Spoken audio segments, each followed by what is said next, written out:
This podcast is brought to you by the School of Advanced Study, University of London.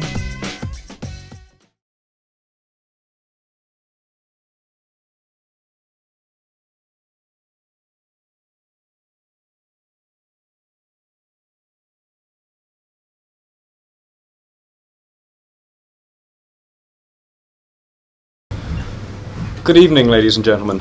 My name's Greg Olson. I'm a partner with the law firm Clifford Chance, but also a trustee of the New Zealand UK Link Foundation. On behalf of Sir Graham Davies, who's chair of the Link Foundation and unfortunately is abroad and can't be with us this evening, I'm delighted to welcome you to this lecture by our visiting professor, Professor Arthur Grimes from the University of Auckland, New Zealand. But first of all, I'd just like to give you some background to our organisation. The New Zealand UK Link Foundation's purpose is to make an ongoing and substantial contribution to the intellectual, educational, vocational and academic underpinning of the bilateral New Zealand-UK relationship. The Foundation is a registered charity and its trustees aim to forge lasting and important links between academics, policymakers, business leaders, researchers and others who are working at the cutting edge of their fields in each country. In 2010, the Link Foundation launched our Visiting Professorship Programme, and since then we've had 3 distinguished experts from very diverse fields. The first was Professor Margaret Wilson of Waikato University. She was our first visiting professor, and as the first woman Speaker of the New Zealand House of Parliament, she focused on electoral reform and the role of the Supreme Court. Our second visiting professor was an eminent marine biologist and expert on marine conservation, Professor Jonathan Gardner of Victoria University. And this year we've had 2 visiting professorships. The Emeritus Professor Anne Smith from the University of Otago, who visited earlier this year, and this evening Professor Arthur Grimes, the economist and recent chair of the Reserve Bank of New Zealand.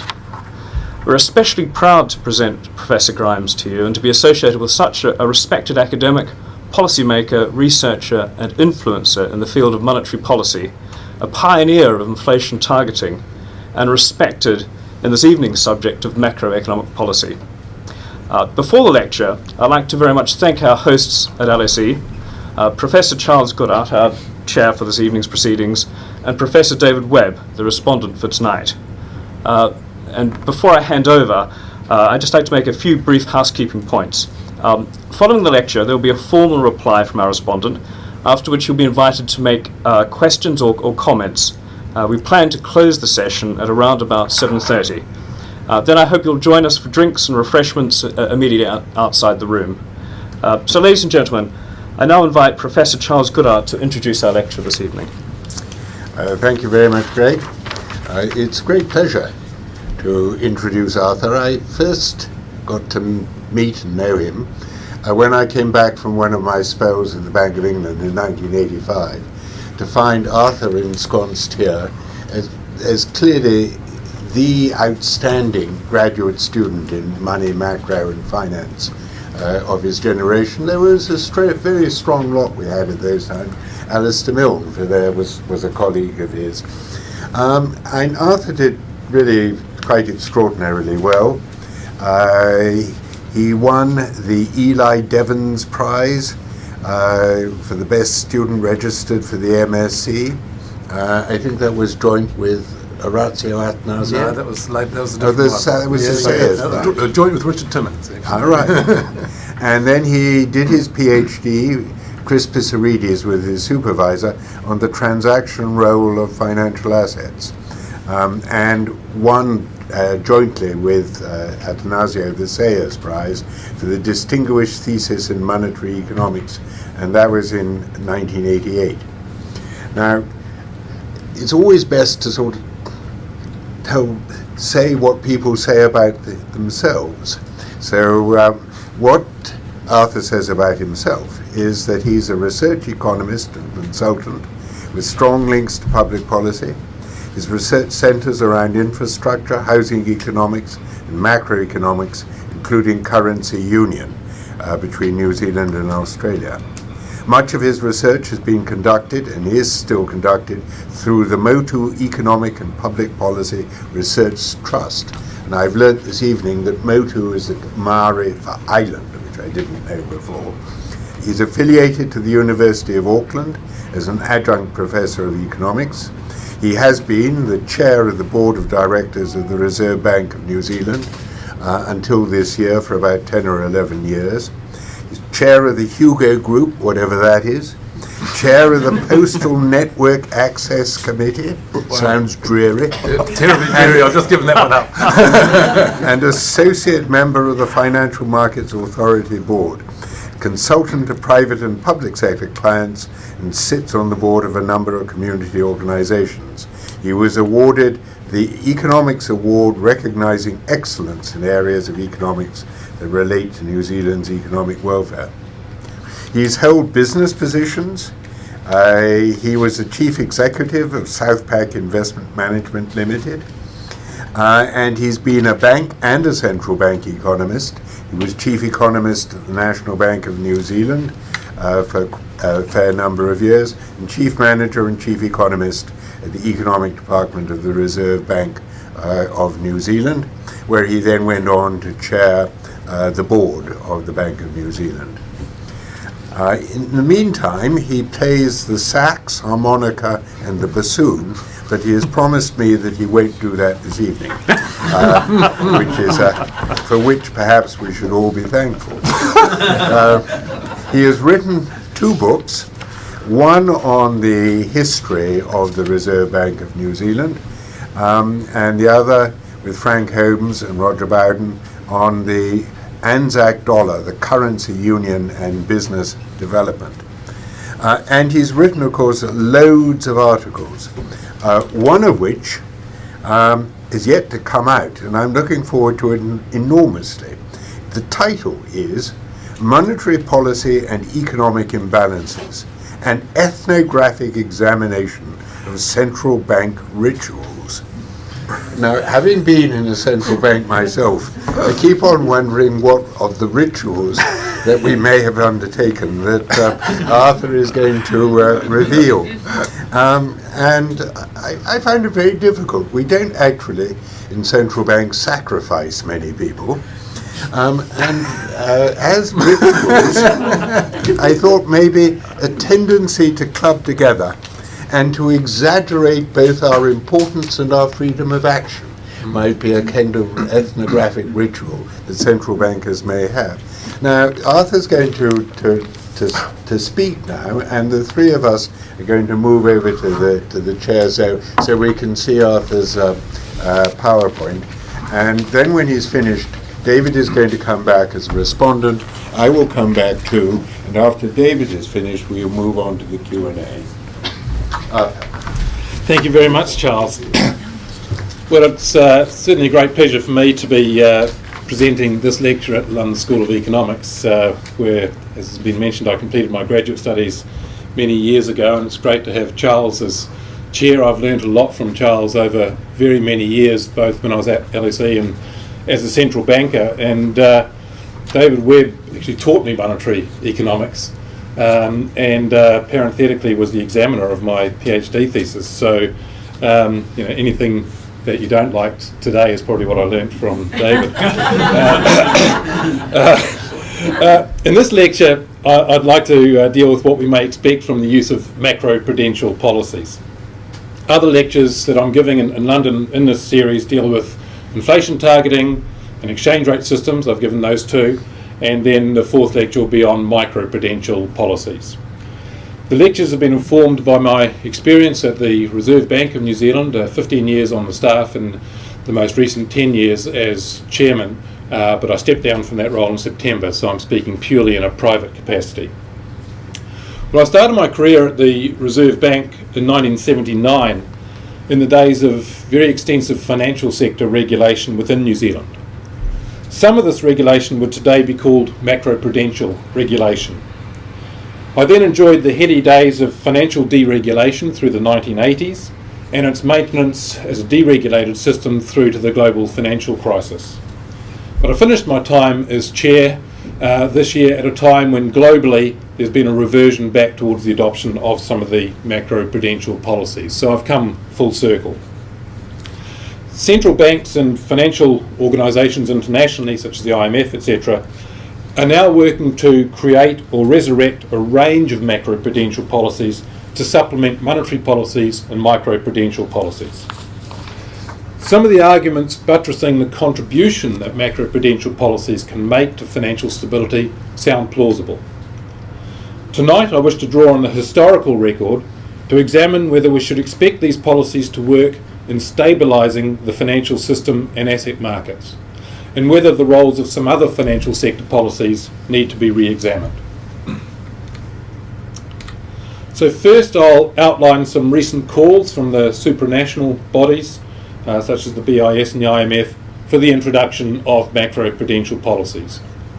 I'll describe the problems that these policies are supposed to be addressing, and then the supporting arguments regarding how macroprudential policies are supposed to work. I'll then analyse aspects of this growing conventional wisdom about the effectiveness of macroprudential policies, both conceptually and practically. I'll go on to discuss the historical evidence on the effectiveness of macroprudential and related policies in one country, New Zealand, that used them extensively prior to 1984. And just parenthetically again, I think all economists should actually understand history to be a proper economist. I then present a multi-country analysis of the effectiveness of one type of macroprudential tool, loan-to-value ratios, which I'll shorten to LVRs, although often they're known as LTVs. This instrument is obviously seeing renewed popularity around the world as a policy tool. Finally, I'll conclude by discussing whether macroprudential tools are really macro in nature, or whether they should be viewed more as micro-regulatory tools that are designed to safeguard specific institutions in the event of an asset market collapse. One key conclusion is that we should not expect too much at a macro level, especially with regard to containing asset market booms from these instruments. And I note that Alistair Milne, an old classmate of mine, has come to a similar sort of conclusion in a paper that he wrote recently, a couple of years back.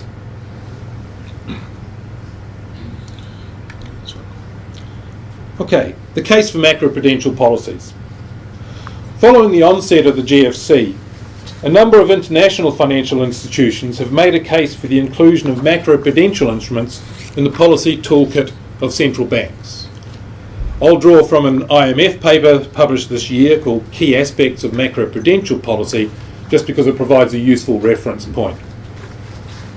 Based on the definition advanced by the IMF and others, macroprudential policy is defined as the use of primarily prudential tools to limit systemic risk, i.e. risks that can have serious negative consequences for the real economy at a macroeconomic level. The rationale for the use of macroprudential tools is based on three key features of financial systems.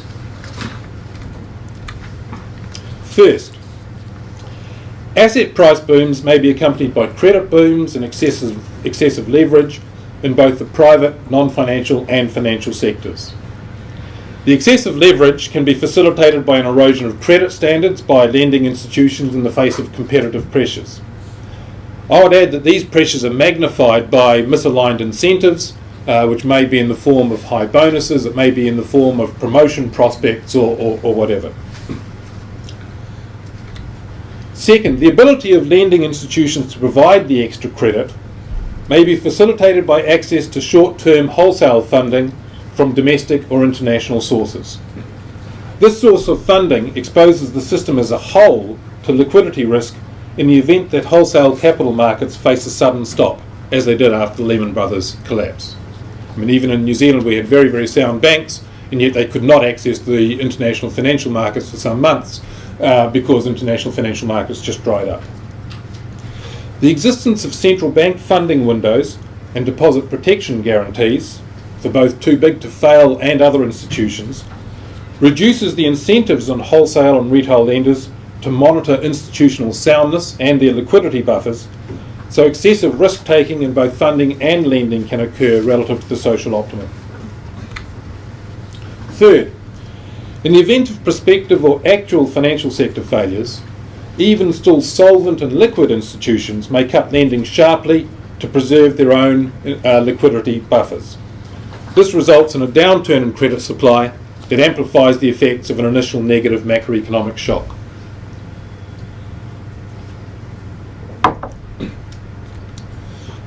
Now, the IMF argues that these three features give rise to three objectives for macroprudential policy. First, it should seek to curtail excessive leverage and to curtail excessive reliance on short-term wholesale funding that may face a sudden stop. Note that the explicit intention here is to actually contain credit growth, not explicitly to contain the asset prices themselves.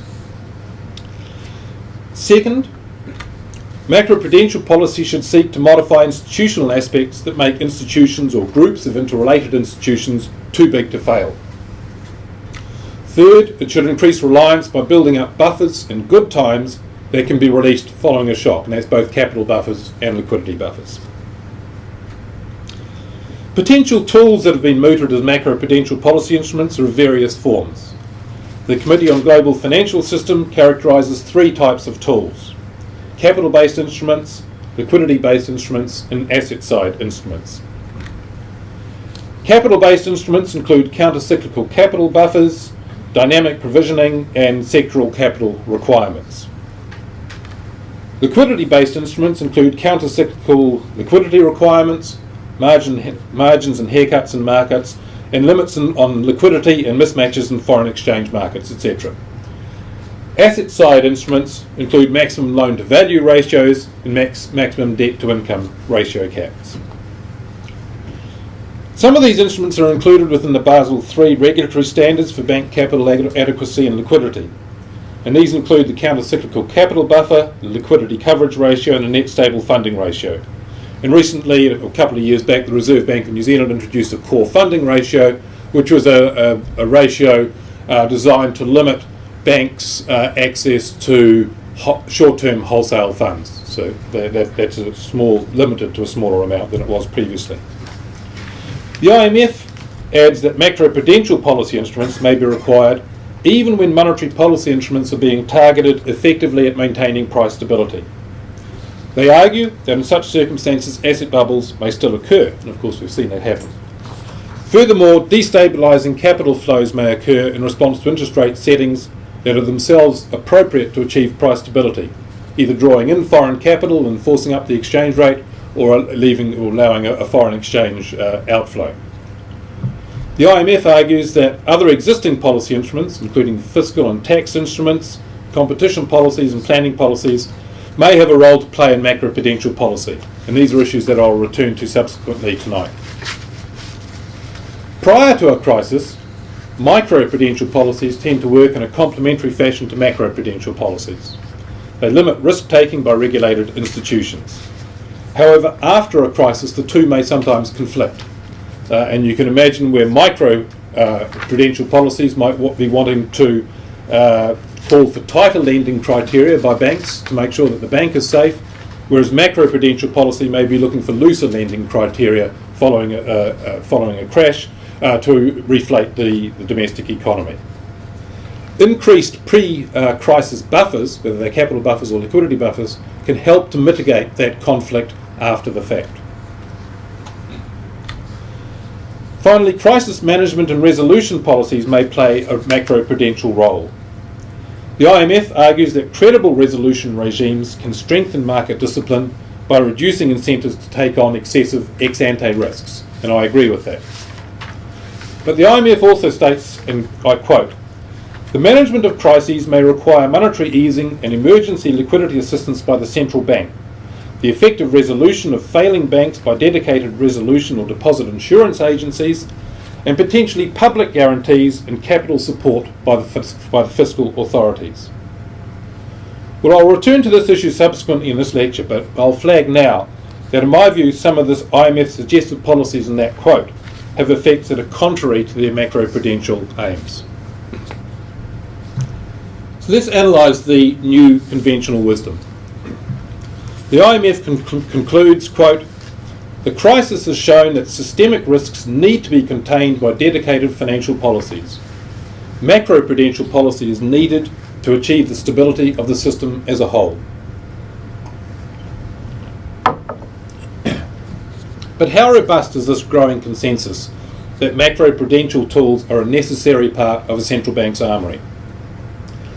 I'll make a distinction between policies that are designed to have a direct macroprudential impact, such as countercyclical capital buffers, etc., and those that primarily have other purposes but may also have macroprudential effects, such as property taxes, monetary policy, etc.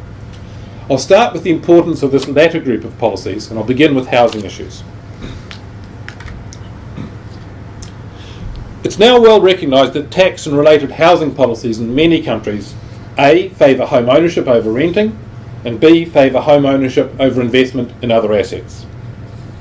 Distortions may include the failure to tax imputed rents, mortgage interest deductibility, direct subsidies to first homeowners, artificial supports by state-sponsored financial agencies such as Fannie Mae and Freddie Mac, and an incomplete or non-existent capital gains tax on owner-occupied and other property.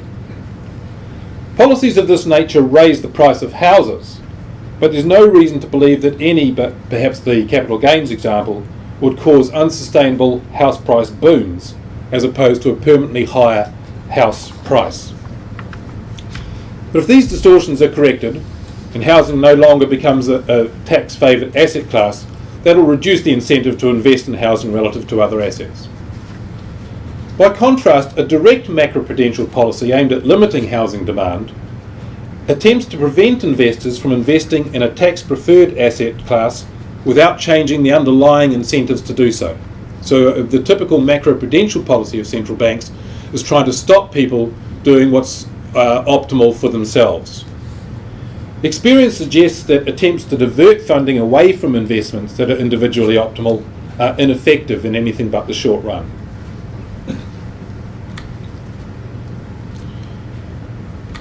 Furthermore, analysis of housing issues within the macroprudential literature tends to be divorced from the broader economic analysis of housing markets.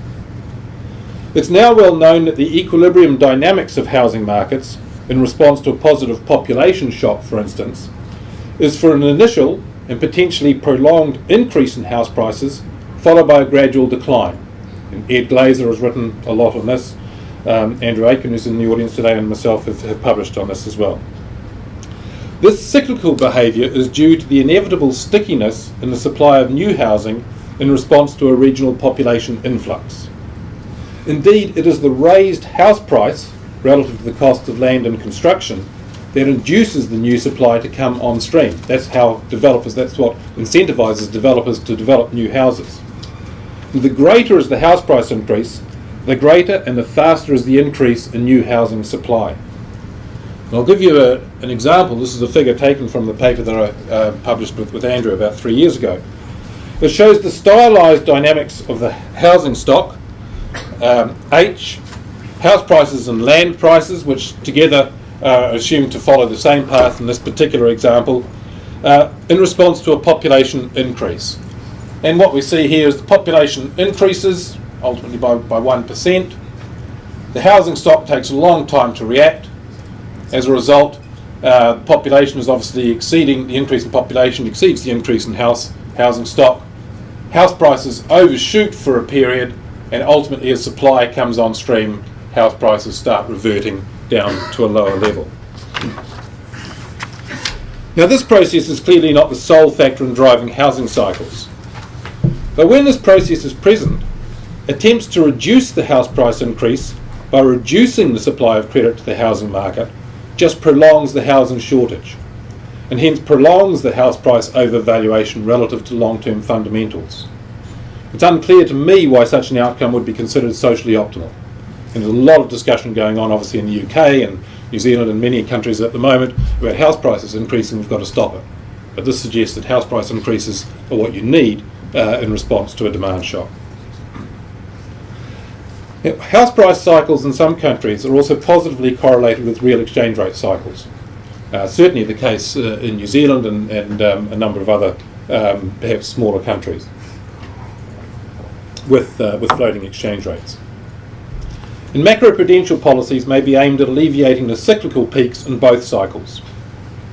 One reason for this positive correlation in a fully employed economy is easy to trace through, and I do so in the article that Charles referred to in my ethnographic examination of central banks. The idea is that a material migration inflow to a country leads to an increase in demand for new housing. Household savings from non-migrant households do not increase sufficiently to fund the new housing and to reduce absorption elsewhere in the economy. With an already fully employed economy, and real and financial resources therefore need to be brought in from offshore to build the new houses. The influx of foreign capital pushes up the real exchange rate. Now, imposition of a macro-prudential policy designed to offset this process just addresses the symptom rather than the cause of the real exchange rate appreciation.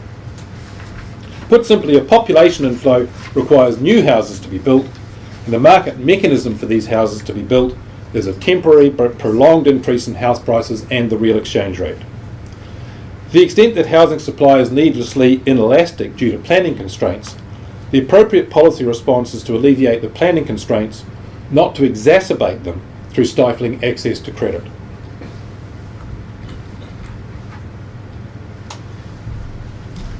As identified in the macroprudential literature by the IMF and others, lending institutions may lend excessively to agents to enable them to make asset market purchases during an economic upswing. However, one has to analyse the institution's incentives underlying this behaviour and ascertain whether the nature of these incentives can be changed. The macroprudential literature argues that excessive competition can induce bankers to lend excessively, possibly due to personal incentives. But this argument is incomplete. There are many competitive industries, for instance supermarket retailing or logistics, etc., that do not see similar degrees of risk-taking. The reason for this is that there is no one else beyond the company's own stakeholders who is underwriting the risks being taken by the firm's management or directors. Banks, and to a lesser extent other financial institutions, are different. Following the end of the Great Depression, governments have tended to stand behind banks, and especially bank depositors, but sometimes other stakeholders, even extending to equity holders at times, in the event of failure. This behaviour, of course, alters banks' incentives to take on additional risk, since they do not have to compensate bondholders and depositors fully or at all for the risks that they're taking on. The academic literature, I think, has to take its fair share of the blame for the incomplete analysis. The famous Diamond and Dybvig paper in 1983, taught to me by David, showed that banks, by borrowing short and lending long, face two potential equilibria: a stable equilibrium in which all depositors leave their money in the bank, and an unstable equilibrium in which all depositors run. They concluded that deposit insurance was required to rule out the second, the run on the bank equilibrium. However, they didn't take a detailed examination of other potential mechanisms for overcoming the dual equilibrium problem, and especially didn't look at realistic options that produce less moral hazard than deposit insurance. Within a real-world application of their model, an equally effective solution is to invoke suspension of convertibility immediately a run is imminent, temporarily haircutting deposits to provide a liquidity buffer for the bank to continue to operate, and to keep the haircut in place until such time as the probability of a run has dissipated.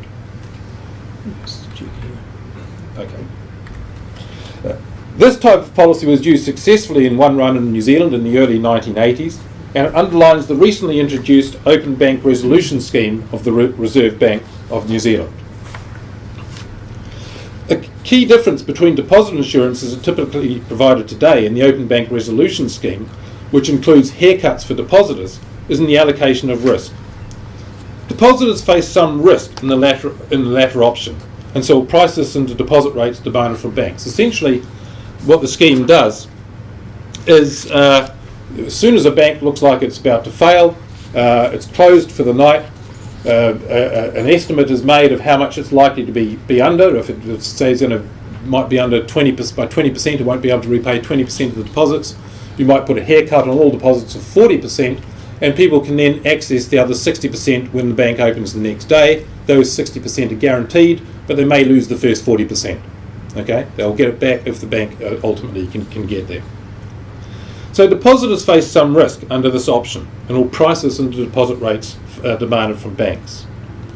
By contrast, with deposit insurance, The depositor faces no risk, and so bank management is freer to take greater risks for a greater return to themselves and their shareholders, without having to pay a risk premium on their debt. It's little wonder that the result is a banking system that takes excessive risks and is able to internalise the resulting rewards. Meyer Cohn is a monetary economist I've always had a great deal of respect for. He did an analysis of medieval banking that provided some other clues on potential ways to reduce the moral hazard that enables bankers to expropriate the private rewards from the provision of public sector insurance. Medieval bankers were required to provide an oath that all funds would be repaid. This oath was potentially subject to the death penalty. In Barcelona in 1360, for instance, Francesc Castello was beheaded in front of his failed bank. Think of the symbolism of that. Not just beheaded, but in front of his failed bank. Or it could be worse. This was an oath, and therefore if you failed to meet it, you actually suffered eternal damnation. The beheading was minor. Bankers also had to provide surety in the form of real property or guarantees by third parties. In Venice, for instance, bankers faced unlimited liability, and in New Zealand, double liability in one bank was actually only finally abolished in 1965. So we had double liability on shareholders. The issue of bank risk associated with loan quality and liquidity issues was analysed as long ago as 1584 by Tommaso Contarini, who argued that there was an inevitable conflict between the public's need for a stable banking system and the need for private bankers to make a profit while tying up funds in illiquid investments. One way around this conflict, at least for depositors who wished primarily to place their funds in a completely safe and liquid bank, was the creation of a public bank that purely accepted deposits and did not engage in financial intermediation. One such public bank, the Taula de Canvi, was established in Barcelona in 1401. Another, the Banco de Rialto, was established in Venice in 1587. However, Meyer Cohn notes that the creation of public banks brought forth a different type of moral hazard, the penchant for rulers to raid those banks for their own reasons. But the creation of Barcelona's public bank predates by around 600 years the many recent calls for a split in banking functions. So even those calls are certainly nothing new. Now, the purpose of this tangential wandering into the history of banking is to emphasise firstly that the problems of moral hazard in banking that relate to both risk-taking and liquidity management are not new. They are centuries, possibly millennia old. And secondly, that there are numerous solutions that could be implemented if there were a willingness on the part of authorities to do so. Most of these solutions would today not be classified as macro-prudential tools. They are more in the class of micro-prudential tools. But by reducing the incentives for bankers to take excessive risks that contribute to asset market excesses, they would also have a macro-prudential effect. In particular, the removal of public guarantees on deposits, and of course removal of special agencies such as Freddie Mae and Freddie Mac, would reduce the existing levels of moral hazard relating to banks that are caused by governments in many countries. A complementary and, in my view, highly effective approach is to mandate regular disclosures of specific information by banks and to hold bank management and or directors accountable in the event that the disclosure is inaccurate. This system is used in New Zealand. One of the required quarterly disclosures to which all bank directors of a New Zealand incorporated bank or the chief executive of a foreign incorporated bank must attest to is that the bank has appropriate risk management policies in place. And I'll give you a quote, for instance, out of the Bank of New Zealand's latest disclosure statement. Quote, "The bank had systems in place to monitor and control adequately the banking group's material risks, including credit risks, concentration of credit risk, interest rate risk, currency risk, equity risk, liquidity risk, operational risk, and other business risks, and that those systems were being properly applied." Now, criminal liability exists if a director or chief executive signs a disclosure statement that includes information that is false or misleading. Think back to 2007, if many banks in the US or perhaps some other countries closer to home here had to sign those statements, and then the directors had to face criminal liability if those disclosures were incorrect. There would be a lot of people that wouldn't be walking the street today. If convicted, an individual who commits an offence is liable to imprisonment.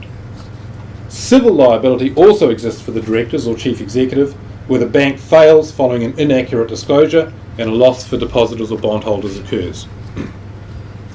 Many banking systems do not place such stringent ex-ante requirements on bank directors or chief executives. And with a record of bailing out bank depositors and others, it is not surprising that many banking systems are rife with moral hazard and excessive risk. But there is an additional source of moral hazard that exacerbates the problems at a macroeconomic level. In my recent lecture on inflation targeting, I outlined a time inconsistency issue relating to monetary policy that has the potential to magnify or create asset price booms. Briefly, the concept is that agents believe that future asset prices could be at one of two levels, A star or A plus. A star is the level justified by fundamentals based on currently announced monetary policy. A plus is a higher level of asset prices than that. A plus would only be justified based on a deviation from current monetary policy that was accommodative of higher asset price expectations. If a sufficient number of agents believe that future prices will be A+, then they will invest accordingly. In the future period, a central bank with real sector as well as inflation targets will have to validate those higher expectations, the A+ expectations, ex post. If they do not validate them, future assets will be worth less than expected, and we'll see the same sort of cycle that we've seen since the GFC, where people will be leveraged, people will be bankrupted, and credit channels will apply, unemployment will be raised, etc. Now, experience showed investors that the Federal Reserve used accommodative policy to avoid real sector fallout following the 1987 share crash, the Russian debt crisis, and following the collapse of long-term capital management, LTCM, in 1998. Shortly after the intervention following the LTCM collapse, the US General Accounting Office wrote in response to questions from the Senate, quote, "Any type of intervention creates the potential for increased moral hazard. Some industry officials said that the rescue would encourage large financial institutions to assume more risk in the belief that the Federal Reserve would intervene on their behalf. The Federal Reserve's involvement has raised concerns among some that the too big to fail doctrine has been expanded. If companies believe that the federal safety net has been expanded, it may encourage more risky business practices." It's important to stress that this statement was made in 2000, okay, long before the GFC. It was not with the benefit of the GFC. The moral hazard incentives that were being created by the Federal Reserve were obvious, and I have to say with some chagrin, even to a bunch of accountants. And of course, they were interpreted as a very positive signal by risk-taking investors. You know, the economists couldn't see it, but the accountants could. Subsequent to LTCM, the Federal Reserve reacted to protect the economy after the dot-com bubble, and so the Greenspan put was even more firmly in place. Households, firms, banks and hedge funds duly leveraged themselves, moving further into speculative investments that eventually failed spectacularly. The response, supported inter alia by policies advocated by the IMF and other bodies, has been yet more central bank intervention to prop up asset prices and allow over-leveraged banks access to cheap funding, so moral hazard increases further. From this brief traverse of macroprudential, bank resolution and monetary policy issues, I argue that it's not macroprudential policies that are primarily required to contain asset market bubbles, but coherent and consistent microprudential, bank resolution and monetary policies. The risk of focusing on macroprudential instruments is that the need to implement fundamental changes to central bank practices in major economies is overlooked. I want to briefly look at some New Zealand experience. Prior to 1984, we had the most regulated financial system in the Western world. We had liquidity ratio, deposit, lending regulations, you name them. We had every kind of ratio that you could imagine, designed to contain the amount of credit that banks and other financial institutions were supplying. As subsequently argued by the Reserve Bank of New Zealand itself, quote, "The major problem with the use of the ratios as a monetary policy tool is the process of disintermediation. Financial flows tend to be diverted to markets or institutions to which ratios are not or cannot be applied." And the bank argued in the mid-80s that disintermediation occurs readily and that, quote, "relatively severe penalties at best appear only to slow the growth of particular groups of institutions. The Reserve Bank estimated that some 25% of all mortgages registered in the year to March 1981 were directly from private sources without the use of any intermediary other than the legal firm involved. So it was because the ratios applied to banks, finance companies, savings banks, building societies and everyone else, people just gave the money to the lawyer and the lawyer on lent it to somebody else, and that was 25% of all mortgages in 1981. By 1984 it was thought to have been around 50% of all mortgages. Disintermediation happens readily when you try to squeeze people that want to make a transaction. I'll show you how effective this was. This is the house price inflation in New Zealand from 1976 to 1984. So we had these extraordinarily tight financial credit restrictions, etc. House prices increased by 37%. And then they came down and finally, to about 13% increases. Reflecting this experience, the Reserve Bank of New Zealand finally concluded, in particular, ratios were not an effective means of achieving overall monetary control because of the diversion of funds to uncontrolled areas. Now, these tools were not designed explicitly as macro-prudential tools, but the immediate purpose was to control credit growth.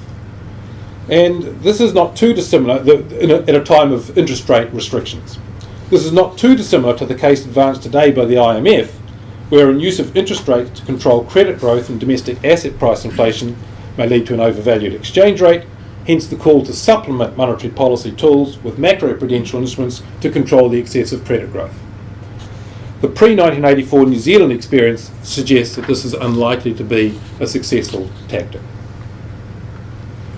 I want to turn now to international experience with loan-to-value ratios.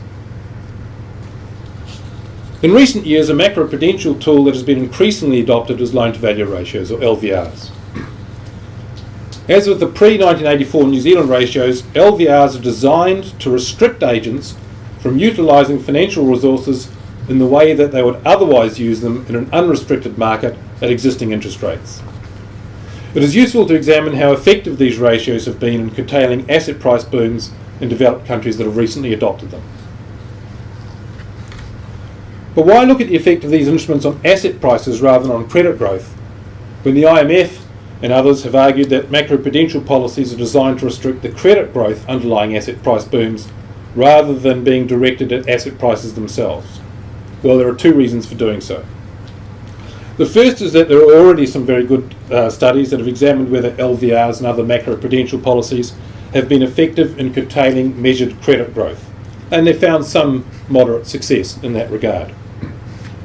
The second reason, as discussed in relation to the New Zealand history, is that the imposition of ratios in the face of a credit-fuelled asset boom may result in disintermediation that makes the official credit statistics unreliable as a measure of actual credit advanced in the economy.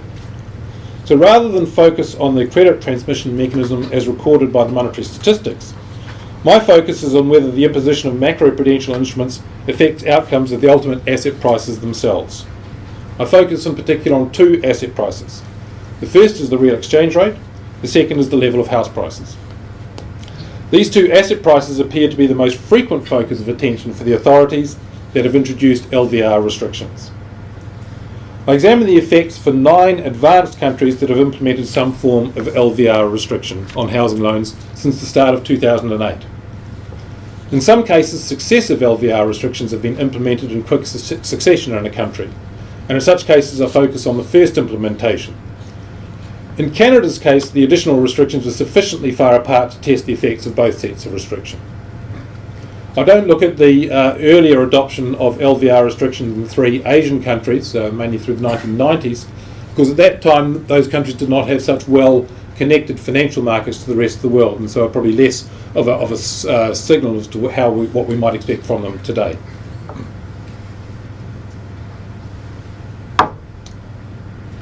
The 9 countries that I look at and the dates of LVR adoption are Canada. I've got 2 dates for Canada, July 2008, February 2010. And then we've got Hong Kong, Israel, South Korea, Netherlands, Norway, Sweden, Singapore and Turkey. 7 of those countries are currently members of the OECD, and I include Singapore and Hong Kong as two advanced economies outside of the OECD. Initially, we test whether the implementation of LVRs had any effect on the real exchange rate, and then turn to house prices. In testing whether the imposition of LVRs has had any impact on adopting countries' real exchange rates, I use the Bank for International Settlements series, monthly series, for the broad definition of the real effective exchange rate. I restrict attention to the 34 OECD countries, plus Hong Kong and Singapore, so I have a sample of 36 countries. And I've got monthly data from January 1994 to June 2013. Within this sample of 36 countries, there are 9 LVR adopters and 27 control countries that do not introduce LVRs. I summarise the information contained in these 27 control countries' real exchange rates by taking the first 5 principal components of their real exchange rates, log real exchange rates. For those who are not mathematicians, these just represent the 5 major independent trends over the sample period across the 27 control countries. The maintained hypothesis is that the latent trends embodied in these components are the key determinants of the real exchange rates of each country prior to adoption of the new regime. They explain well over 90% of the variation of the control countries' real exchange rates. And I then test whether the modelled relationship is stable following the introduction of the LVR regime. The test for stability is based on the synthetic control approach that Aberdeen has used in 2 papers in AER and Journal of the American Statistical Association. Specifically,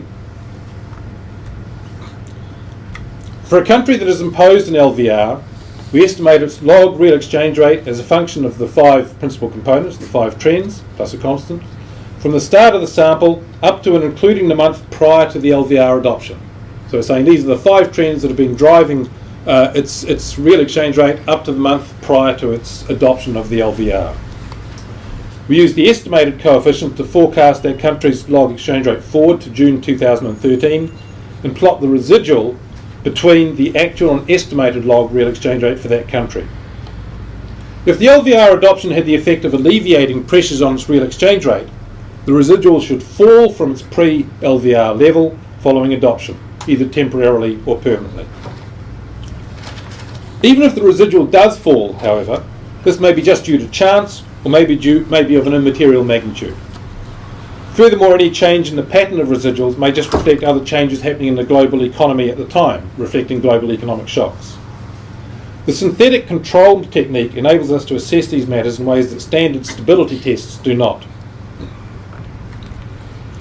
The technique entails estimating residual also for each of the 27 control countries using exactly the same method and for exactly the same period as for the LVR adopting country. We then plot all 28 residuals, the residuals for the 27 control countries, plus the LVR adopting country on the same graph, with a vertical line marking the month prior to the imposition of the LVR restriction. And in the graphs you'll see that the adopting countries line is especially dark, so that it stands out. We then compare the LVR country's residual trajectory with that of the other countries to see whether it falls more than most or all of the other control countries' residuals following the adoption of its LVR. If it does so, we can conclude that given the prevailing shocks to the world economy over the period, that LVR adoption was associated with a greater degree of real exchange rate reduction in the adopting country than would have been expected given the pre-loan-to-value ratio adopting relationships. So the following figures show the resulting residual graphs for each adopting country. The first 2 graphs relate to Canada as a result of that country having an initial adoption date in July 2008, followed by an intensification of restrictions in February 2010. So this graph shows, you can see the dark line here, and the other 27 lines are the residuals for the control countries. In mid-2008, Canada adopted an LVR ratio. Its real exchange rate was around what would have been predicted at the time, and for the next 2 years or so, there was very little change in its real exchange rate, and certainly nothing different to what the mass of other countries is doing. In 2010, though, we see by this time it had moved on a bit. At the time of its adoption, the real exchange rate was just above what would be expected. It continued to go up a little bit, but then it did fall quite substantially over the following couple of years. So this was an example where the second least with the intensification of LVR restrictions, Canada's real exchange rate fell not only by relative to its history, but also not many other countries had fallen as much. Other countries that witnessed a fall in their real exchange rate within a year after adoption included Korea, see there, it's a pretty substantial fall, and Turkey. And Turkey in particular had a very substantial real exchange rate reduction straight after its adoption. As with Canada, both Korea and Turkey saw their residuals fall to levels that of more than virtually all their control countries. So far, so good. In contrast to these three experiences, the introduction of an LVR had little discernible effect on the Netherlands, but you wouldn't expect that really because they had a fixed exchange rate being in the euro. Little effect in Norway, you see the dark line didn't move much, or if anything a little bit up, or in the short term, Singapore. Indeed, the latter's real exchange rate increased substantially after about 18 months following the LVR introduction, rising to a sample peak 3.5 years later. Sweden and Hong Kong's real exchange rates both increased, each already from a high base, straight after adoption of their LVRs, while Israel's increased from a low base straight after its adoption. This table summarises the levels and changes in the LVR countries' real exchange rate residuals. The first column shows the level of the residual in the month prior to adoption, and the final two columns show the percentage point change in the residual over 1 and 2 years, 2-year spans. So what you'll see there is that of those 10 episodes, there was actually only one country that had at least a 5% reduction in its real exchange rate within 1 year, and just 2 countries seeing that degree of 5% reduction over 2 years. Overall, therefore, there's little systematic evidence to suggest that the adoption of a loan-to-value ratio alleviates real exchange rate pressures. But what about house prices? Well, I use exactly the same methodology, and I won't go into detail because of the time, for house prices as well. And obviously house prices is where countries are particularly interested. So I only have 5, I use the Economist magazine data, I just have data for 5 of the LVR countries, you'll see there, and 12 control countries. One of the important points is that at the time of the adoption of the LVRs, all the countries had house prices above what would have been predicted by their history. So in other words, they were introduced at a time when house prices were uncomfortably high for the authorities. But over a 1-year time span, only one country shows a decline in house prices relative to predicted of at least 5%, and only one country shows a decline of at least 5% over a 2-year time frame. And neither of those falls were particularly marked relative to the control countries. So we'll just go through the graphs there. There's Sweden that had a little bit of a fall. That was one of the success stories, if you like. Canada had a tiny fall straight afterwards and leveled out. That's around 5%. But the second lot of restrictions had no effect on house prices. Netherlands really had no effect unless it was with quite a lag. Singapore had no effect unless it was with quite a lag. And unfortunately for Hong Kong, house prices just kept on going up. So again, while there are specific instances of house price moderation following the introduction of a loan-to-value ratio, there is no systematic effect of these policies on house prices across the sample of countries. Just a few final thoughts before I finish. It's now pretty standard for supranational bodies and some agencies to argue that macroprudential policies are a required part of the central bank's toolkit. In my view, some of the enhanced capital buffers and liquidity buffers, especially with the counter-cyclical element, make sense given the externalities that banks fail to internalise as a result of their lending and funding decisions. The question is whether these are primarily macro or micro tools.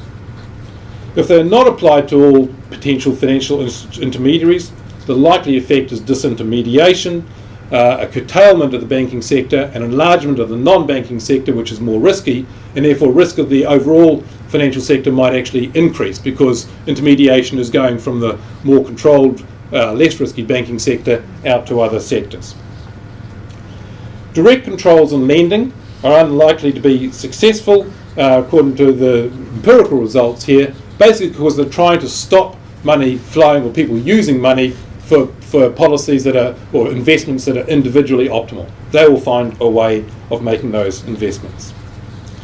Nevertheless, these policies, if unsuccessful ex ante in preventing asset market build-ups and asset price booms, they may have a role to play in the event of an asset market crash.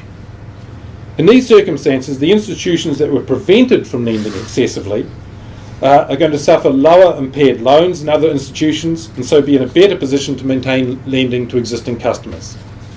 If those are the institutions that are central to the economic function of borrowing and lending to the core elements of the economy, then a beneficial macroprudential outcome does occur as a result of the use of enhanced liquidity and capital buffers. The beneficial outcome, though, arises from lowering the risk of default of the core banks after an asset market crash, rather than from preventing an asset market boom in the first place.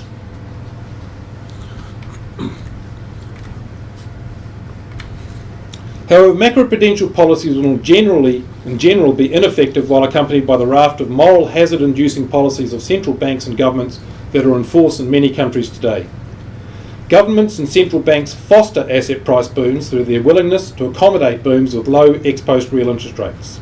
They also foster excessive risk-taking through their willingness to support individual institutions and their funders in the event of failure. The incentives for bankers to take risks that are socially suboptimal need to be altered by internalising the costs of failure. Remember the Barcelona example. Regimes such as required bank disclosures with criminal and civil penalties for supplying inaccurate information are an excellent start. Regulators should first and foremost promise to do no harm before embarking on an attempt to change the financial system in desired ways. In my views, it's the first of these challenges that primarily should exercise the minds of policymakers and advisors today, rather than promoting additional policy tools that are likely to have little ex-ante effect. Thank you. Thank you very much. David? Thank you very much, Arthur. It's a pleasure to be here. A room I've spoken in many occasions. Once you've listened to me, you'll wonder how Arthur learned anything. Anyway, I'll do my best to make some comments. It's a paper that covers very many things. I mean, the first 5 minutes of the talk touched on a lot of the main issues, and the final thoughts actually focus on quite a lot of things that came to my mind in looking through the paper. I'm not exactly sure where Arthur really stands on the balance between micro-prudential and macro-prudential policy. Particularly concerning the issues of disintermediation, but I'll come to that toward the end of my comments. I've only got about 15 minutes, I think. So let me start with reference to my colleague Charles Goodhart. I remember, I think said this before, but back in the mid-90s, Charles and I went to see Sir David Walker in his large office in the City of London. And on the way there, Charles remarked that he didn't see how much longer the American consumer could support the ongoing boom in the United States. Well, it went on for quite a long time. So after that, there's a period, of course, of great deregulation, which had been going on. It was still obviously taking place under Clinton. But we...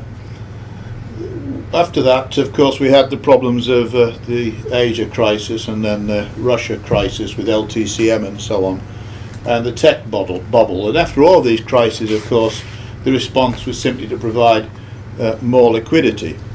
So we're in this period, and then of course we got into this decade, and for a while things looked remarkably good. Arthur talked about the Diamond-Dybvig model. I don't know whether I did teach you that. If I did, it was probably not very good. I've got better at it since then, although I'm now in decline. The modern banking model that we sort of came to familiarise ourselves with, some of us only at the time of the crisis, is the originate and distribute banking model, which of course involves securitisation of loans and placing them in intermediaries, possibly not terribly well regulated, to gain funding from insurance companies, pension funds and money market mutual funds and so on, and to convince ourselves that these more distant loans, which weren't necessarily going to be monitored that well because the incentives to maintain loan quality wouldn't be the same as if one presumes the original lender was still in possession of the loan and concerned about the outcome. But nobody needed to worry about what they were buying because they insured them anyway with credit default swaps. So we'd managed somehow or other to convert the rather naive and wonderful Diamond-Dybvig model with its what we call a maturity transformation into a model of risk transformation. And remarkably enough, I think, thought that the risk had vanished. I don't know where it went.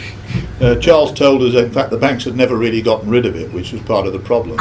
Charles once called it the originate and pretend to distribute model. and this model, of course, was effectively insured by the authorities. So the cost of funds, if you like, to the system was probably quite low, and lower than it otherwise would have been. So there are serious problems to do with incentives and the nature of the insurance of this system, and obviously Arthur's touched on that. We're all very familiar now with the fragility of that model. It does have some resemblance to the issues that Arthur was hinting at when he talked about the Diamond-Dybvig model, because the issue of rollover risk in the shadow banking model suffers from some of the same fragility issues as the standard banking model. Of course, one of these things, the crucial thing that comes to my mind when you think of these models is a kind of notion of leveraged loans, these collateralized loans, and serious issues about what exactly the value of the collateral is and how it's determined. And I mean, none of these things really seem to be very much debated at the time of before the crisis happened. Remember, we had Yoon Shin come here once, and he said to us, "Have you noticed how low credit default spreads are in the markets?" And this was TED spreads and so on, and the price of insuring loans through the CDS market, and incredibly low. So it appeared that there was an incredible appetite for risk, and the cost of insuring risk, certainly for these sorts of things, incredibly low. So there's a very highly leveraged system that appeared to be existing in a very liquid world with an enormous amount of risk appetite. I mean, some people think this was helped a little bit by the fact that we're all buying cheap goods from China, and China and the Middle East was prepared to buy any bit of paper we're prepared to pass their way in exchange for this, which may not have been the kind of, be careful what you wish for, as they say, right? Anyway, now there are clearly problems with this kind of model of the world, and we all know the argument that you've got a problem that you've got collateralized loans, but in the event of shocks, then the institutions that are holding them might have to sell them.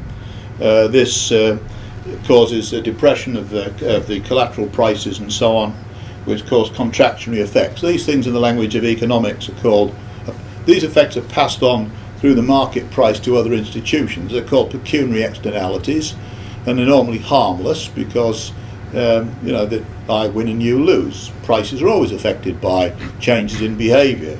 If I buy more apples, it affects the price of apples to you. This is the nature of the market mechanism. But of course, if it starts to affect collateral constraints and so on in visible ways, then these things become technological externalities, which are bad and polluting, right? The sorts of things we like to tax. So we pollute the pool, as it were, for everybody else. And other people can be affected by these things negatively. And more than that, if you've got constraints on behaviour, such as capital ratios and so on, then you can get a regulatory multiplier effect working on what's become a technological externality. And that's a serious issue for the financial system. I think that's what, to an extent, Arthur was talking about when he mentioned the words externalities. But it's a serious issue and we need to focus on it. So why is it that we had this system that appeared to have certain fragilities in it? We didn't seem to know much about it.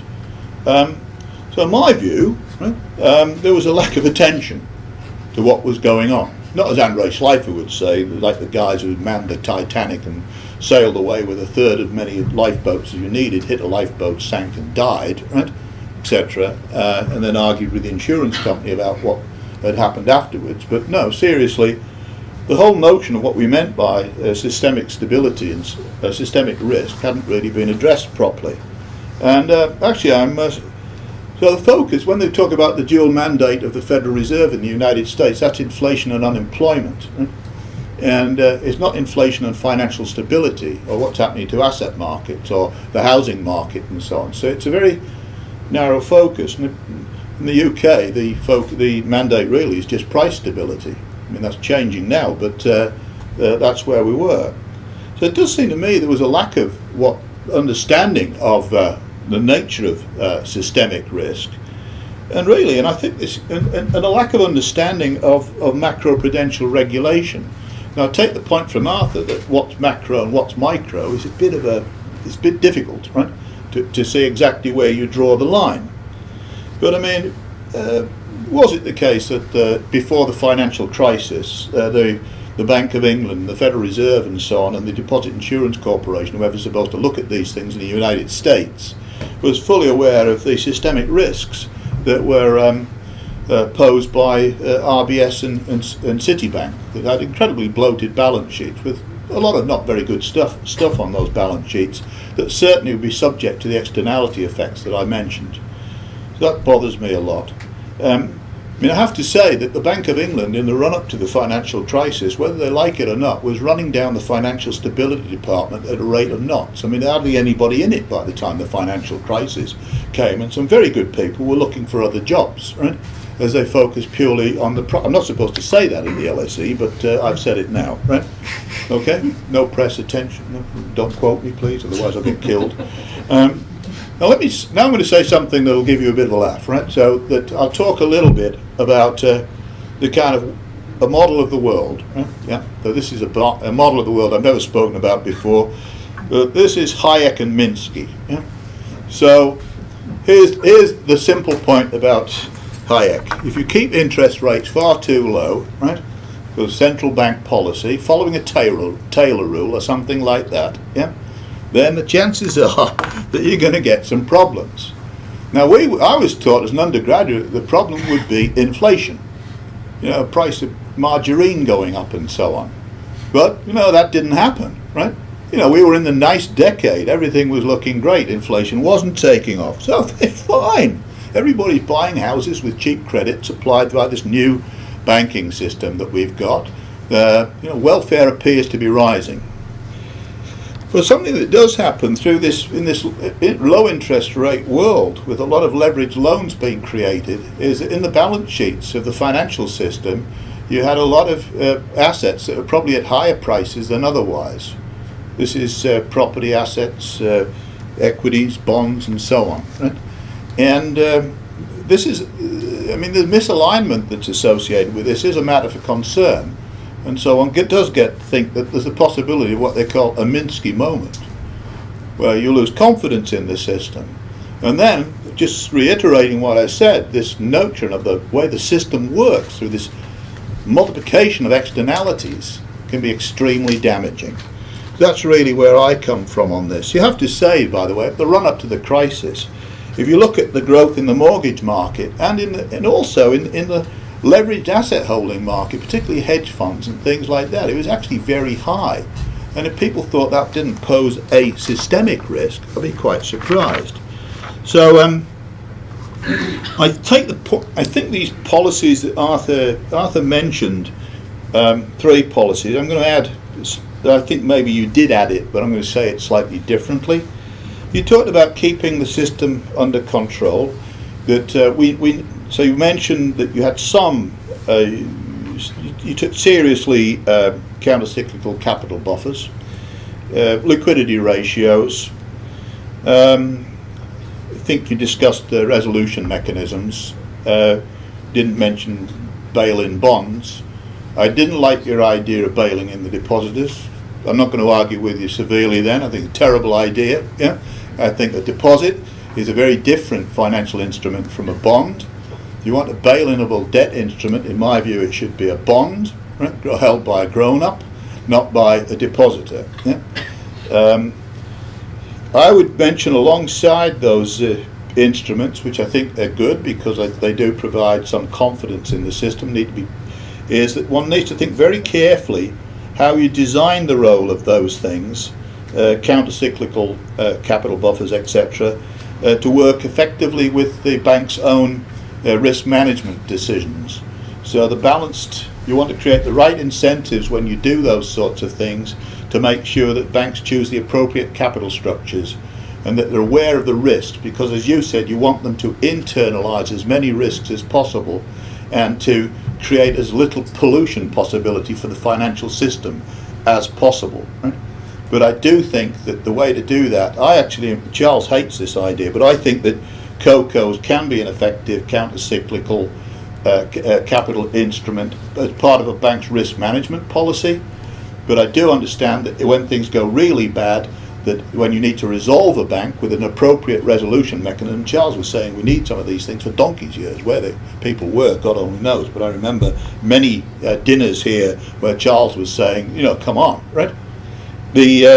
So I would say CoCos plus bail-inable bonds for the case when banks go down. Yeah? Now, you've placed a lot of focus on some of the talking quite a lot about these ratios. So amongst your macro instruments, you didn't just have capital buffers and liquidity buffers and so on, which I think properly designed are good. The liquidity buffer can't be thought of independently of the role of the lender of last resort and how it works with particular systemically important institutions, etc. I think that was inherent in what you were saying. The loan-to-value ratios, you talked a bit about funding ratios, but focused a lot on housing market issues. I think for good reason. The house market is a major problem. The housing markets that come to my mind related to a sort of simpler view of how the world works tend to be Ireland and Spain. Right? In the case of Ireland, you had house builders borrowing loads of money from the Royal Bank of Scotland, etc., building houses basically for spec demand. Then that demand being created, not necessarily for people with jobs, or at least people had hopes of the future, right? Who would also be able to receive rather generous loans on very favourable down payment terms, etc. So clearly an accident waiting to happen, and that's somewhat symptomatic of the kind of Hayek-Minsky, not a model, but you know what I mean. The Spanish situation, obviously corrupt caja lending, hopeless regulation, again trying to encourage people to buy things on the never, as it were, as we used to say when I was a kid, but creating the potential for great unhappiness when it all goes wrong. Right? And good policy prevents these things from happening. Obviously you want sound macro-prudential regulation that makes lenders behave appropriately. That means to say that, in my view, lenders need to know the quality of the things that they're investing in and have got good risk management practices in place. And I think that you were effectively saying that. But I do think that we will not eliminate the systemic risk problem. The systemic risk problem, therefore, has to have the appropriate and effective policies in place. I think the point you make about disintermediation is extremely important, and it's something that needs to be better understood. I don't know, you know far more than I do. John Danielson, who's in the room, knows quite a lot about these sorts of issues, that we need to get a very good handle on that, because at the end of the day, the outcomes that we're going to get, in my view, will always be Pareto inefficient. Right? And part of that Pareto inefficiency is that there will be the low probability of still very serious events. And we need to have proper insurance mechanisms in place, but they must not be abused. So that bringing together of effective microprudential regulation with effective macroprudential regulation to get the balance right, to regulate A, the externalities that are there all the time, or the potential for them, but B, to ensure that crises, when they happen, are of minimal consequence to society. And that's something that, quite frankly, I don't understand, but I think we do need to understand it. And but on the whole, I think that the inherent themes of what you said, I mean, I agree with 90% of what you said, although I suppose it's a semantic point as much as anything, the balance between micro and macro, where I thought that you actually at one point were virtually saying, you know, macro is not really that serious. And I don't really know whether you're saying that. So if anything, I'd like you to clarify how you see the balance between micro and macro, without an emphasis on loan to value ratio, which I think is a bit of a red herring. Yeah. Okay, thank you. Thank you very much. So I'll just say one quick word at the end. So I guess for me, macro-prudential policies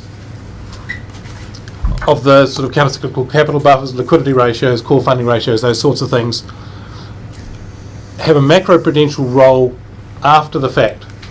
They stop that, they reduce that amplification mechanism that an asset market crash is likely to have when banks and the core financial institutions have problems. I think they're very unlikely to have much effect at all on asset market booms. I don't think anything much will. I mean, asset market booms have gone for millennia, and it doesn't seem to me to be particularly matter what sort of monetary regime we've got. Every so often, people will start bidding too much for asset prices, but you want to make sure that the amplification mechanisms, when they finally come crashing down, are removed. So in that case, the micro-prudential policies have a macro-prudential effect, but it's after the fact rather than before the fact. But there's very few bubbles of the kind that you've described that aren't linked to major increases in debt and credit. Yeah, but I just don't think you can actually easily control. I think we're going to go into the questions. And I see that John Danielson, but apart from John, could people, when they want to say a question, say who they are, so that Arthur knows roughly who they are, and anyhow, at my age, I will have forgotten all your names. So you'll have to remind me as well. Including John. John.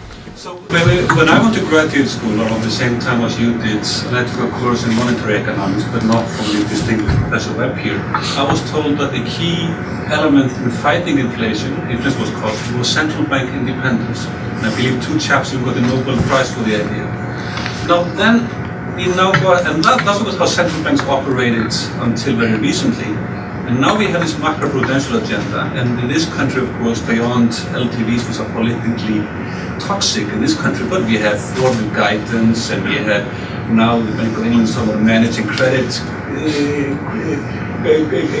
across the cycles with variables, capital requirements, and all sorts of things. Now I'm wondering if you can address 2 points on this. First, does the fluffiness of the macroprudential agenda affect the credibility of the central banks and therefore their ability to execute monetary policy effectively? And secondly, and equally importantly, because the central banks are now moving into a politically sensitive area, this often might better belong in the political domain with the Ministry of Finance. Are the central banks therefore at a danger of losing their independence? Which then also would adversely affect monetary policy. Yeah. I was asked to repeat the question for the video, but shorter. And I'm going to repeat it as twofold. One is, does the general fluffiness of macro-pru, does it cause disturbances to the central bank? And does the fact that it all brings the central bank into a more politicized arena, is that going to cause problems in the future? The fluffiness, to me, central banking, the big challenge in central banking is time and consistency issues. How can you commit to running a policy in the future that you say you're going to run, that you say today that you're going to run? Macroprudential policies, I think, in some ways can actually help things. I mean, if you are worried, let's say you're in this situation as we were, where goods market inflation is under control, but asset market inflation is getting out of control. How can you do something that'll help you to commit in future not to bail out the people making these what you think are wrong investments for the future that you then have to inject a huge amount of liquidity into. So the adoption of macroprudential policies can actually help you, I think, commit to not bailing people out in the future. You can say, no, we're forcing banks to hold higher credit, higher liquidity ratios, reduce their access to lending, etc., like that, and you try and establish that you don't believe this asset market price is worthwhile. So I don't think they actually undermine your credibility. I think they can enhance your credibility if used in the right way. The politicisation side is problematic, okay, and if it's purely limited to the kind of instruments that are like capital buffers or liquidity buffers and those sorts of things, those are sort of central banks' prerogatives, and that's not too much of a problem. Once you start straying out beyond that, you start getting into these politicised tools, which I think, personally, I would think cause problems for central banks. I'm delighted to hear that Macro-Pro is an alternative to beheading bankers. That's a compliment. A compliment, that's a nice thought. Can we, next question? Hi, Joanne Bassani from Treasury. I was a bit not disappointed from your lecture, but disappointed by the conclusion at the end. I mean, can you, in a sense, qualify what you said and saying that it's not a matter in preventing bubbles, also of, in a sense, quantity, how much you actually increase certain ratios. If you really wanted to prevent the bubble, probably you can make it. I mean, it's also the data you showed. I mean, I understand it's impossible probably to detect the bubble when it's building up and all these kinds of things. But I mean, there are actually instruments. Maybe the loan-to-value ratio is not exactly the most efficient one, but there are other instruments which are probably more direct and they can actually prevent the bubble to build up. So weren't you, in a sense, too much pessimistic about the effectiveness of this kind of policy? The question is, could we not push Macro-Pro so aggressively that it could become counter-cyclical? Well, I guess the older I get, the less I believe that central banks can achieve. And that's probably just because I've experienced more of the history than I did when I was young. Take an individual country for a start, okay? When you have an asset market bubble or boom going on around the world, these things just transmit across countries, okay? It's incredibly difficult to see how an individual country prevents that when it's got flexible capital accounts, etc. It's an extremely difficult thing to do, and to do it, you have to adopt policies that would be regarded as really extreme at the time. And I know from coming from a very small country that when you try and step outside what are the international norms when it comes to regulation, people just look at you and think you're daft. Okay, and so politically, it comes back to the previous question actually, at that time, politically you lose your credibility. Why is this particular central bank going out on such a limb when all the other central banks around the world are not doing this? Your people must be wrong. This institution's obviously got it wrong.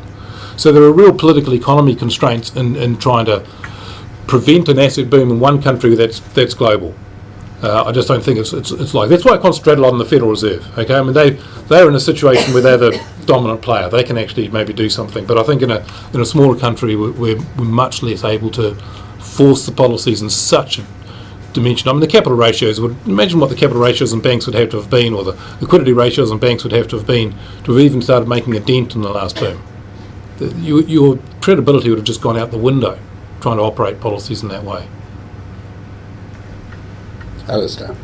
I was interested in your comments about an alternative to deposit insurance, about imposing haircuts. I think, I understand David was a little critical because maybe it's not politically acceptable to impose that much of a haircut on ordinary retail depositors. But even taking that point, it sounds to me the same mechanism, at least in principle, could be applied to deposits over a certain magnitude to wholesale deposits. Yeah. But I'm wondering whether that really relies on having very simple New Zealand-style banks that just do a very simple business, that you can really go in and deal with them overnight. Surely the sort of banking we have here in the UK just looks to me so complicated that I'm wondering if technologically it is possible to take that kind of approach. Well, interestingly, when to be able to set this up, we actually had a couple of years lead in time when, as one of the conditions for registration of a bank, they were changed to force them to get in place systems that would be able to make this operational, so that we could test immediately overnight, work out exactly what, where they stood, where every individual account stood. This is a pretty costly thing for banks to do. So would it work for a Royal Bank of Scotland? It would have. I mean, so these were costly IT systems for banks. They kicked up a real fuss about it because basically we were internalising the costs on them. To have to come up with the IT systems so that in the event if one of them failed that we could implement this system. Now, this does come back to an issue, I suppose, and so does deposit insurance generally, as to whether banks should have their function split. I know Charles has written on this, and many other people have as well, and only the the deposits or something like that are in the deposit side of the bank, if you like, are protected in some way. So maybe if you had such a complicated bank, you would have to do that, but I don't know. But it takes a lot of forethought. You can't do it overnight. Once the crisis hits, it's too late to be able to do it. Charlie. Charlie Hassel from HSBC. I think Professor Webb made the key point about asset price bubbles that we need to bear in mind. There are some that threaten the financial system and some that don't. The dot-com boom didn't threaten the financial system because a lot of private investors lost their own money. Some of the housing boom in China is not going to take down the financial system because it's private money that's going to get lost. Which takes us back to the point about credit, that the booms that we're concerned about are the ones which are fueled on credit, which are fueled by leveraging up the system. And I think that's a very important distinction to make, because once you've identified that the underlying problem is the leverage of the financial system, my question is, does that give a clue to a different target that you could give to a central bank in parallel to the inflation target to keep leverage within sensible limits for the financial system as a whole? Again, let me paraphrase. Isn't the problem the bank leverage rather than the asset bubble? I'd go along with most of your argument. Problem is, once we tried to contain the leverage in certain areas, it would spill out to the other areas that you haven't contained in the first place, that you haven't contained. But if the job of the central bank is to keep leverage across the system to within limits, then it's looking... And how do you measure the system? Do you include pension funds in the system? It's the entire financial system. Entire financial system. And I'm talking about personal leverage. And then how do you do that? Well, you could have asked the same about inflation 30 years ago. No, I think we knew how to control inflation 30 years ago, and we did. And how do you... I just don't know what instruments you would apply if you had a leverage for the entire financial system in a modern sort of market economy. Well, leverage of the financial system, very, very simply put, is assets over capital for the system. If it's too high to leverage, you need more capital in the system. Where do you put the capital? Where the risk is against the assets that are demonstrating higher risk. So my point is that we define the system as here, and we contain the leverage in it. Now we find that the system is actually supplying credit is that big, and then we control that. Then we find that the system supplying leverage is this big. If you try and control this little bit, or this big bit, whatever, the flows are just going to go outside it. That's what our experience has been over such a long period of time. I think people just forget the lessons of history. Whatever we try, I think it's called the Goodhart's law, in fact. The people will forget the lessons of history. Not quite, but No, but what you try and control is no longer the important thing. Yeah, but the same would apply to monetary policy and inflation, surely. That's an uncle. No. I'll take one David more. might have different views. Well, I'm not a macroeconomist. I used to think I was once, but Social Wadwani was always talking about putting asset prices in the Taylor rule type thing, or something like that, to serve as a focus of attention for the monetary authorities. And that might actually moderate the overall policy with regard to interest rates. You don't think that would would do that, but imagine if we did that during the Great Moderation. would have had negative goods inflation, because the asset market were going up, interest rates were holding inflation to around 1 or 2%. If you'd have had asset prices in that rule, you'd have been running much higher interest rates, good market prices going at -2. Yeah, you can use taxes to affect consumer behaviour. I want to take one more question before we... Was there a question there? Yes. Hi, my name is Rishu and I'm a student for LSE. I have one question. So the aim of financial regulation is really to prevent systemic default. So theoretically, the single default doesn't matter. But now we already have the situation that there are so many banks that are too big to fail. So my first question is, will the policy ever be able to resolve this situation with the policy? And secondly, although the aim is macro-prudential, but the policy works at every single bank to make sure that they can default. So can we say that all the regulatory policies are always at the micro level? Are all policies effectively micro policies? Yeah, in my view, they are, which is why it reflects my answer to the previous question. I think you implement policies at the micro level in financial markets of these sorts of policies, but they can have macro effects. In my view, then, I guess I'm just as reflected the question previously. I'm a pessimist that they'll actually be effective ex ante in affecting asset market booms. Take the top off maybe, but generally ineffective in affecting the boom. But I think the micro policies can have a real macro-prudential benefit by reducing the crash afterwards, by making sure that the core financial institutions are very safe. So the too big to fail institutions that you mentioned need to be so strong that the government doesn't have to bail them out. Okay, that's the important thing, because and that's where the risks have to be internalised, and so they need to be controlled with capital buffers and liquidity buffers, etc., and with individual liability of the chief executives and the directors, so that they don't fail. I'll give you. Just think about just recently. You have institutions that are prepared to pay fines of $1 billion, $2 billion to settle, whatever, right? Imagine instead if the chief executive was in prison for 1 year or 2 years. Which would they prefer? They would far rather pay a $1 billion or a $2 billion fine, because it actually only affects the shareholder, than go to jail for 2 years. Now, I think if you internalise the risks to the people who've actually made the decisions, you would have actually had some very different decisions. You may not have contained the asset market as a whole, but those core too big to fail institutions may not have failed. More jail for bankers. I think we have come to the allocated end of our time, and I think since there were loads of drinks outside, and this time of evening I become an alcoholic, we had better stick to our time. But first, Greg wants to come up to thank David and Arthur and all of you for coming. So Greg, you have the final word. Thank you very much for your attention and for joining us this evening. I'd like to ask you to join me in thanking our speakers this evening for a very informative and interesting discussion, and I'd like to invite you to join us to continue that discussion over some drinks next door. So perhaps if you could join me to show your appreciation.